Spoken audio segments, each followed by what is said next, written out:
देवाच्या मंदिरावरती जाऊन स्वराज्य स्थापनेची शपथ माझ्या राजांनी घ्यावी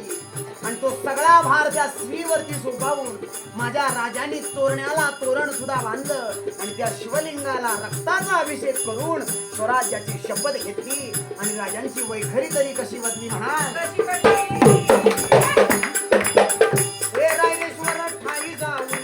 रायरेश्वर ठाई जाऊन शपथ घेऊन मावळा जमवून एक एक मावळा घेऊन सच्चा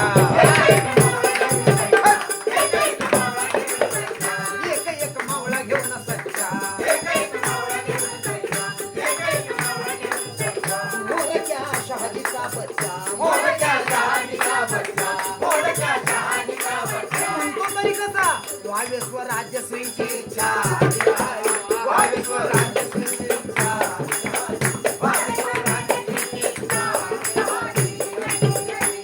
शिवराय होते ईश्वर सत्वगुणी नर दैवी अवतार शोभत से बाळ दिला होता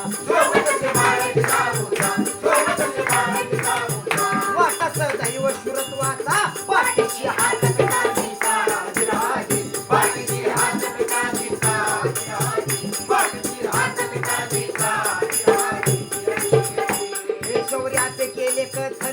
शौर्याचे केले कथन